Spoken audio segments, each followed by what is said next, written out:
ہم غوث پاک کی نیاز کرتے ہیں، جادو والے آقا کے ہم دیکھ پکاتے ہیں، پورے محلے کو کھلاتے ہیں، اس میں سنی یہ کہے کہ میرا کام ہی ہے، یہ بغداد کے شہنشاہ کا کرم ہے، یہ بغداد کے غوث کی مہربانی ہے کہ مجھ جیسے ناکارے کو بھی اپنا کام لے لیا۔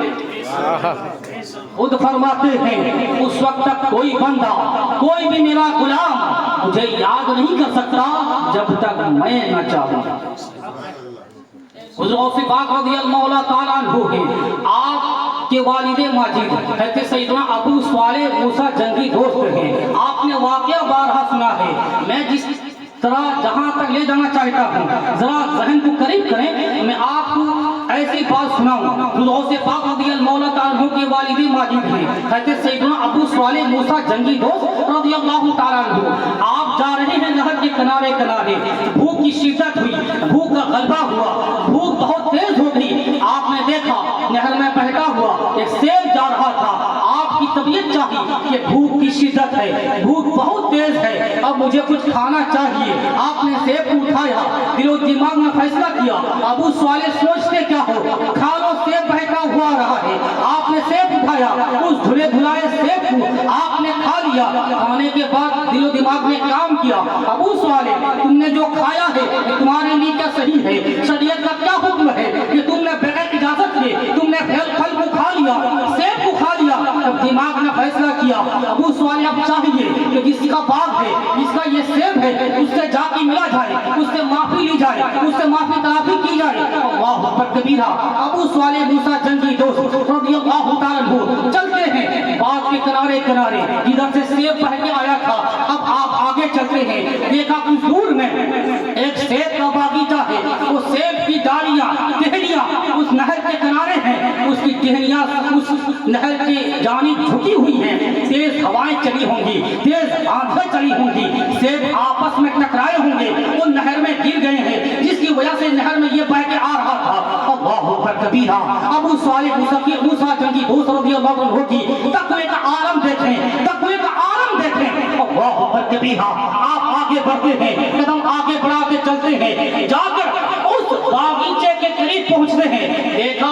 باغیچے کے قریب ایک نوجوان بیٹھا ہے، آپ نے کہا مجھے آپ جانتے ہو؟ کہا نہیں۔ کہا میں آپ کو جانتا بھی نہیں، پر آپ بیٹھے یہاں کیوں ہو؟ کہا میں باغ کے مالک کا ایک رکھوالا ہوں، میں یہاں چوکیدار ہوں، باغ کے اندر کوئی نہیں جا سکتا جب تک میں باغ کی اجازت نہ دوں۔ کہا وہ کیسے ہو؟ کہا کہ میں صاحب باغ سے، باغ کے مالک سے اجازت دوں گا، پھر آپ کو اندر جانے کی اجازت دوں گا۔ اللہ اکبر کبیرہ، وہ بندہ کہا کہ حضور اگر آپ جانا چاہتے ہیں اندر، میں باغ کے مالک سے اجازت لے کر آتا ہوں۔ وہ اندر گیا، جا کر کہا کہ باغ کے مالک سے ملا، کہا مجھے اجازت دیجیے، سرکار کوئی آپ سے ملنے کے لیے دروازے پہ آیا ہے، کہ آپ مجھے اجازت دیتے ہیں کہ میں انہیں اجازت دوں آپ تک پہنچے، آپ کی خدمت میں پہنچے۔ اللہ اکبر کبیرہ، حضرت ابو صالح موسیٰ جنگی دوست جن سے ملنے گئے تھے، اس بزرگ کا نام تھا حضرت سیدنا عبداللہ سمعی رضی اللہ تعالیٰ عنہ۔ آپ نے کہا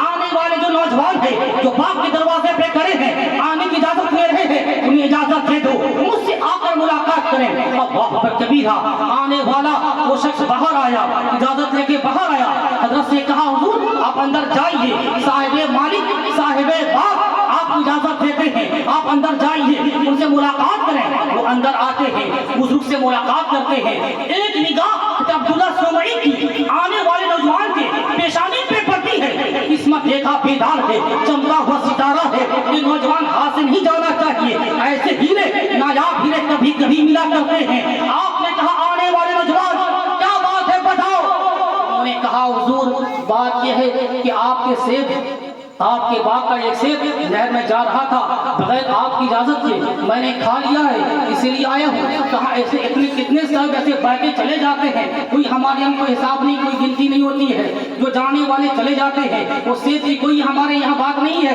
اس کی کوئی گنتی نہیں ہے، پھر تم آئے کیوں؟ کہا حضور وہ اوروں کے لیے ہے، میرے لیے کوئی اور بات ہے۔ کیا بات ہے؟ نہ میرے ضمیر نے مجھے آواز دی ہے کہ میں چاہتا ہوں آپ سے معافی لوں، آپ مجھے معاف کر دیں، میں نے بغیر اجازت کے آپ کے باغ کا مال جو ہے سیب میں نے کھا لیا ہے، آپ مجھے معاف کر دیں۔ جب اس بزرگ نے یہ سنی کہ یہ نوجوان جو آیا ہے میرے پاس مجھ سے معافی کے لیے آیا ہے اور ایک سیب کھانے پر آیا ہے مجھ سے معافی کے لیے۔ اب اس بزرگ نے کہا یہ لگتا ہے یہ عام نوجوان نہیں ہے۔ ان کی نظر نور ولایت دیکھ رہی تھی کہ نوجوان بہت کوئی خاص نوجوان ہے۔ آپ نے کہا معاف کر دوں گا مگر ایک شرط ہے، کیا تم اسے منظور کرو گے؟ کہا وہ شرط کیا ہے؟ کہا شرط یہ ہے کہ 12 سال تک میری یہ باغ کی رکھوالی کرو گے، دیکھ رہے اس کی نگرانی تمہارے ذمہ ہوگی، کیا یہ ذمہ داری تم اٹھاؤ گے؟ پھر 12 سال کے بعد مجھ سے ملاقات کرو گے تب میں معاف کروں گا۔ 1-2 سال کی بات نہیں ہے، 12 سال لمبی مدت ہے۔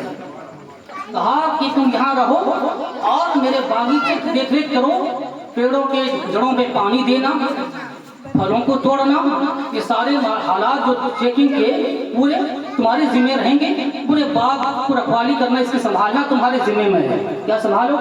اور وہ منظور ہے۔ جب آپ نے وہ شرط منظور کر لی، آپ نے کہا ٹھیک ہے، 12 سال کی مدت پوری ہو جاتی ہے۔